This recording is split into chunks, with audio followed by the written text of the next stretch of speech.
Muito boa tarde a todos. Estamos começando a nossa live, o nosso vídeo ao vivo para prestar informações, esclarecimentos à nossa população, à mídia, à imprensa.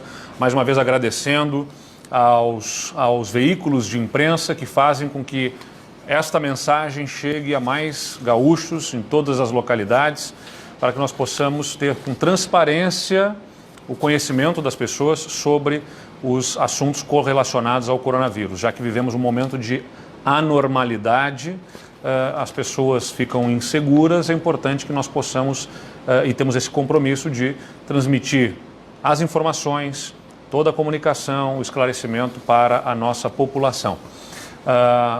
Nesses últimos dias, cresce a expectativa em relação à repercussão econômica que vai ter as restrições que nós precisamos impor para circular menos o vírus, e a única forma de conseguir isso é com menos circulação de pessoas, sem aglomerações, né, com menos contato entre as pessoas.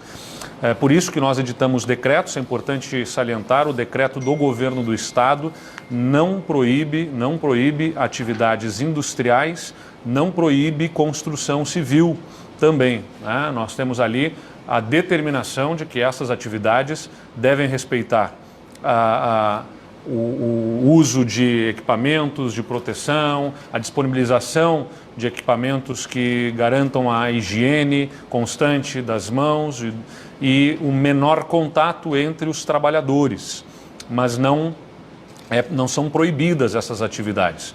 A gente determina revezamento, escalas, até redução de jornadas, mas não há a proibição das atividades. No entanto, alguns municípios foram além do decreto estadual e, por isso, em alguns locais tem havido essa restrição. Eu tenho me comunicado com prefeitos para buscar alinharmos as ações e as linhas, os procedimentos de restrições, para que nós não tenhamos a paralisia total de atividades. Não consideramos isso recomendável. A maior parte dos empregos está na atividade de comércio, de serviços e na própria administração pública, que já estão com muitas restrições, e com isso a gente já consegue fazer essa contenção de circulação. Por isso, hoje nós vamos dedicar esse vídeo especialmente à questão econômica. Por isso que, inclusive, nos acompanha aqui o nosso subsecretário da Receita Estadual, o Ricardo Neves, além do nosso chefe de gabinete, o Paulo Morales, a nossa secretária de Comunicação, Tânia Moreira, nosso secretário de Governança e Gestão, o Cláudio Gastal, e também a nossa secretária adjunta, a Isabel Mate, porque aqui na Secretaria de Governança e Gestão é onde está instalado a nossa sala de crise, de situação, para que nós possamos administrar todas as frentes de trabalho relacionadas ao coronavírus. A primeira novidade, né, nos anúncios de hoje, está em relação às medidas administrativas para empresas, as suas obrigações frente ao fisco, à Receita Estadual, e as alterações que estamos promovendo, compreendendo este momento de crise, as dificuldades pelas quais passarão setores econômicos, e também medidas que vão ajudar a reduzir a circulação de pessoas. Então nós estamos abrindo mão de determinados procedimentos e facilitando outros. Entre as ações administrativas, a suspensão do encaminhamento de dívidas a protesto e inclusão no Serasa, né? Porque isso, justamente compreendendo a dificuldade econômica que pode acarretar os problemas às empresas, e também as dificuldades de circulação, de restrição de circulação de pessoas. O cancelamento das intimações para comparecimento presenciais. E também a interrupção dos registros de passagens obrigatórios nos postos fiscais, bem como a prorrogação do prazo para apresentação das garantias de parcelamento, aqueles parcelamentos de dívidas com o Estado, que podem ser feitos virtualmente, mas que exigiam a apresentação presencialmente de garantias. Está suspensa, está prorrogado esse prazo para a apresentação das garantias do parcelamento. E também a suspensão da inclusão de empresas no regime especial de fiscalização. Todas essas iniciativas consideram as dificuldades econômicas que poderão advir aí dessas restrições de circulação e também para ajudar na restrição de circulação de pessoas. Tem um outro ponto que é importante frisar aqui para todos que estão nos acompanhando. Eu sei que algumas rádios estão transmitindo esse nosso vídeo e não vão ter o apoio no vídeo, mas algumas pessoas já conhecem o aplicativo Menor Preço. O aplicativo do Menor Preço, ele dá a opção para quem quer comprar pelo menor preço, como diz o próprio nome, é um aplicativo da Nota Fiscal Gaúcha, que qualquer cidadão pode acessar. Basta fazer o seu cadastro, basta fazer a sua inscrição. Nós temos a oportunidade de fazer a leitura por código de barras de produtos, a pesquisa de produtos e até a pesquisa de combustíveis aqui. Então, se você quer saber onde tem o menor preço no seu entorno, você aciona através desse aplicativo, você vai saber onde adquire aquele produto pelo menor preço. Qual é a novidade que nós estamos colocando, atualizando esse aplicativo? Já nos próximos dias vai estar disponível com estas atualizações, melhorias que vão permitir ao usuário fazer pesquisa sem senha, né? Hoje tem a exigência do cadastro na Nota Fiscal Gaúcha, é até uma forma de nos ajudar em cada um dos consumidores a manter os nossos cadastros na Nota Fiscal Gaúcha. Quanto mais as pessoas pedem nota fiscal, mais nós temos o controle desses preços para poder comunicar às pessoas onde que se compra pelo menor preço. Então é colaboração entre as pessoas e nós vamos colocar funcionalidades para saber itens relacionados ao próprio coronavírus, desde álcool gel, material de higiene, produtos de limpeza, vão ter links dedicados ali para acessarem onde se consegue esses produtos mais barato, né? E onde há a disponibilidade desses produtos também. Nós estamos com um convênio aí com as federações ligadas ao comércio, ao setor varejista, para que nós tenhamos a condição de colocar a disponibilidade desses itens nos estabelecimentos, e também vamos incluir a indicação de estabelecimentos que fazem delivery, que fazem a entrega em casa no aplicativo. Então são formas aí de colaborar com as pessoas para achar mais facilmente os itens correlacionados à higiene, que é tão importante nesse momento do coronavírus, e também uma forma de as pessoas saberem onde tem e se faz entrega em casa. Nós estamos melhorando esse aplicativo para o cidadão e para a movimentação da nossa economia. Tem um outro portal, que eu vou mostrar para vocês aqui no computador, que é o portal do Receita Dados. Muitas pessoas, a imprensa nos questiona como que está a arrecadação do Estado, como é que está se comportando a nossa economia em função das dificuldades que nós temos impostas pelo coronavírus. Nesse portal que é aberto ao público, receitadados.fazenda.rs.gov.br, você pode acessar nos painéis aqui. Aliás, um tema que vem sempre a pergunta é combustíveis, né?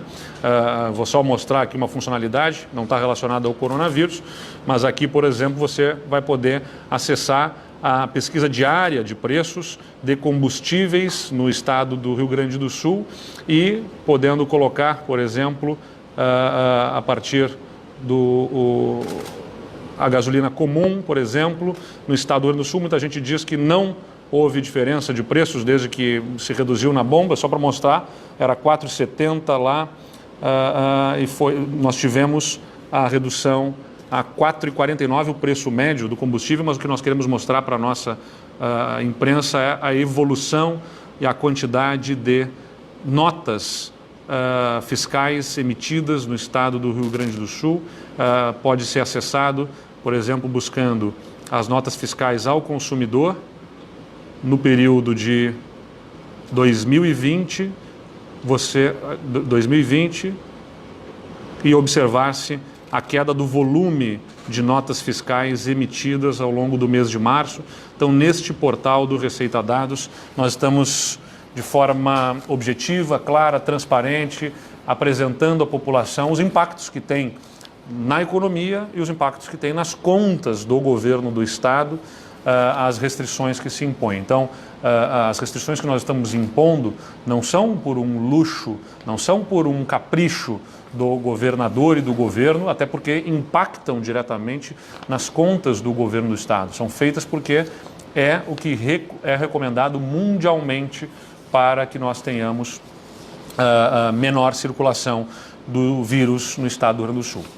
Na área da saúde, uma novidade importante é o que nós estamos assinando agora, nesta tarde, 95 leitos de cuidados prolongados, que são aqueles leitos que são dedicados à recuperação e reabilitação das pessoas com perdas transitórias ou permanentes de autonomia, que por não terem leitos de longa permanência disponíveis, muitas vezes acabam ocupando leitos de UTIs ou leitos de urgência e de emergência, e com essa contratualização junto a 5 hospitais, né, a Associação Hospitalar Marcelinense, Hospital Santa Teresa de Palmitinho, Sociedade Hospitalar Caridade de Alecrim, a Associação Hospitalar Beneficente de Ajuricaba e o Hospital Dr. Roberto Binato São João do Polesine, nós vamos ter a disponibilização de 95 leitos de longa permanência que vão ter um custo de cerca de R$600 mil, são R$6 mil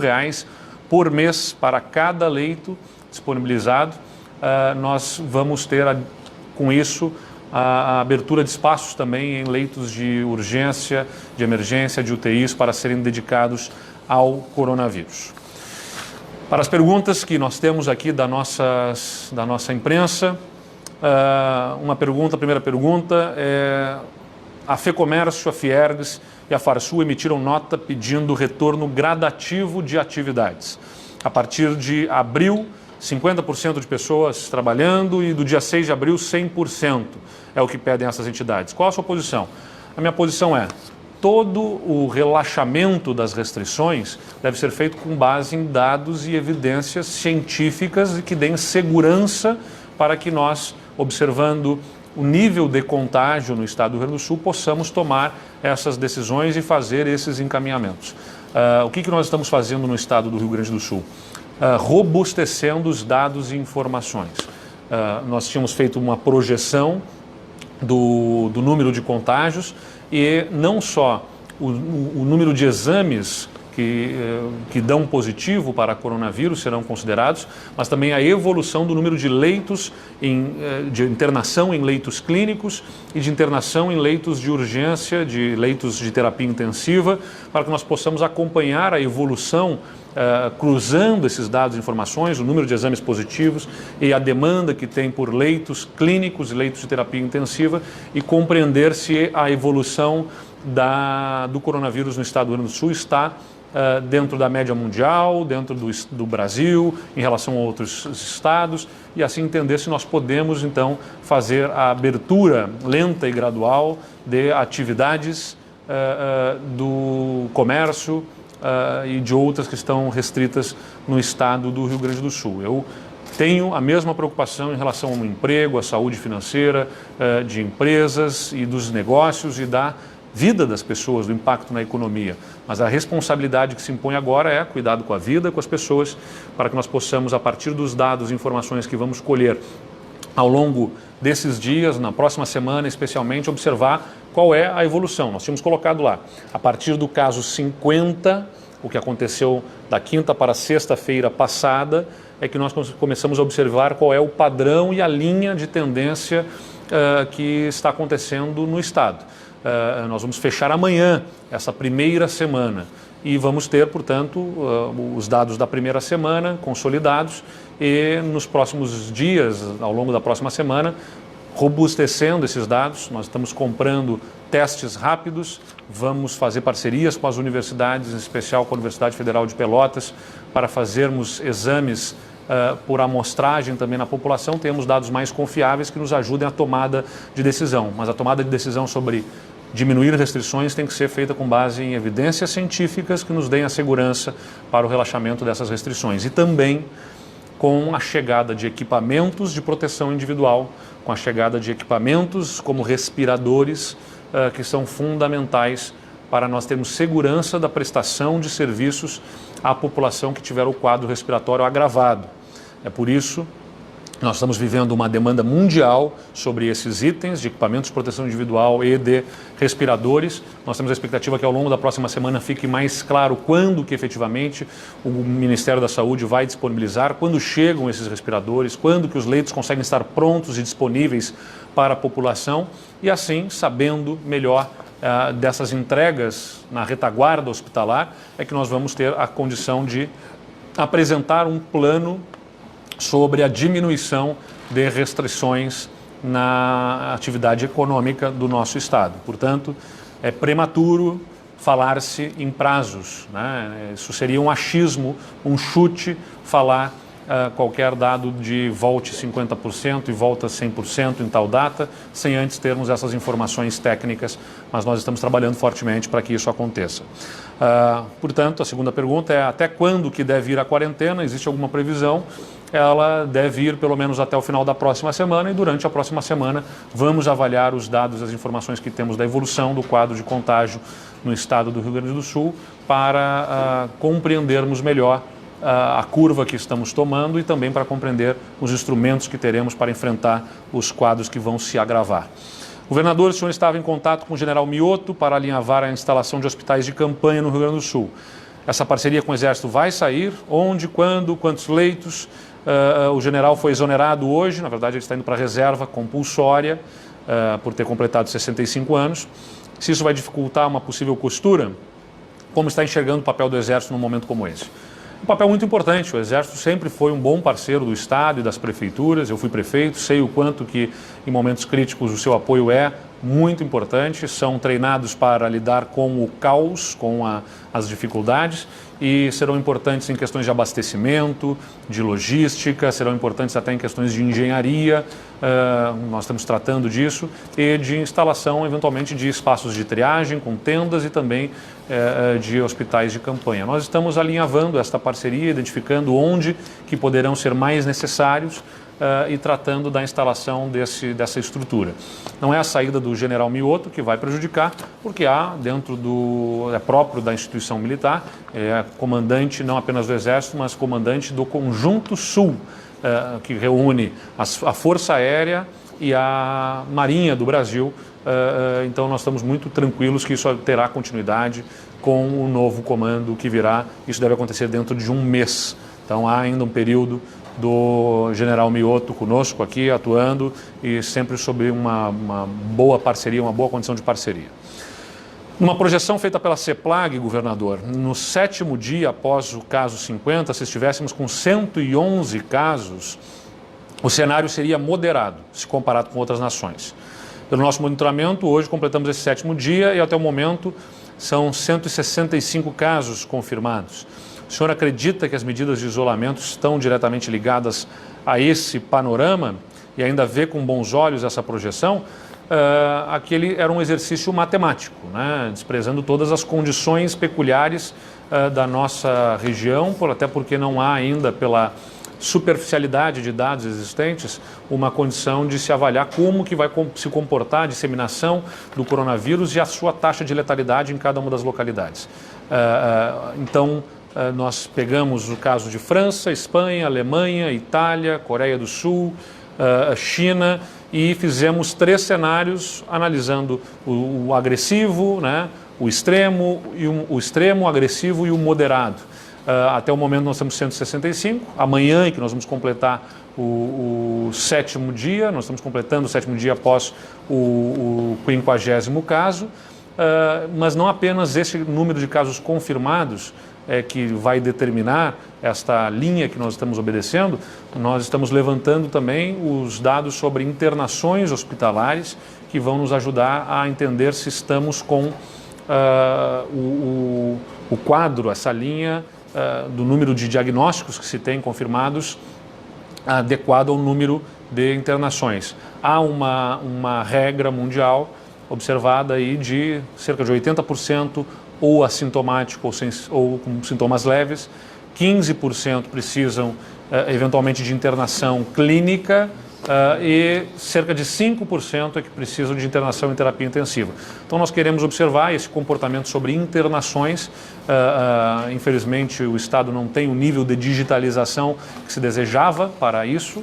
Nós estamos trabalhando fortemente para que tenhamos todos os dados organizados, não apenas sobre, porque muitas das internações ainda são suspeitas, mas há ainda uma demora entre a informação no hospital e a informação na secretaria. Nós estamos aprimorando esse controle de dados e informações para que nós possamos fazer o cruzamento desses dados e compreender se os casos que temos confirmados, cruzados com as internações que temos, dão conta de que esses 165, por exemplo, de hoje, estão efetivamente entre os diagnósticos, o número de diagnósticos corretos, ou se de repente esse número é maior em função do quadro de internações. Então, essa análise de dados cruzados é que vai nos fazer conseguir entender bem como que está se comportando no estado do Rio Grande do Sul a linha e a tendência do contágio. Então, são algumas das informações importantes a dividirmos com todos vocês. Vamos continuar trabalhando e anunciando novas medidas do governo do estado para que consigamos dar segurança à população, clareza. Nós também desejamos sair deste nível de restrições o mais rápido possível, mas a orientação continua. Fiquem em casa. Hoje o estado todos os leitos que temos projetados de incremento na nossa rede, ainda faltam chegar equipamentos, ainda falta chegar EPIs, equipamentos de proteção individual, muitos desses equipamentos prometidos pelo Ministério, mas que pela disputa mundial que existe ainda não chegaram. Então nós não temos ainda a estrutura suficiente para, se permitirmos um pico da doença chegar antes, dar toda a atenção e salvar as vidas. E aí poderemos perder vidas que poderiam ter sido salvas por falta de atendimento. É por isso que a gente pede a colaboração de todos. Permaneçam em casa, restringam as suas atividades. Nós temos um comitê instalado com economistas das federações, das entidades empresariais, das universidades. Estamos discutindo as medidas econômicas e vamos anunciar novas medidas econômicas ao longo dos próximos dias e das próximas semanas, conforme identifiquemos a evolução desse quadro, para que nós possamos reduzir esse impacto sobre a população e garantir a manutenção de empregos e a condição das pessoas cumprirem com seus compromissos. Muito obrigado. Voltamos amanhã, nesse mesmo horário, na nossa sala de governança e do controle que estamos fazendo para cuidar das pessoas, para cuidar de cada um dos gaúchos.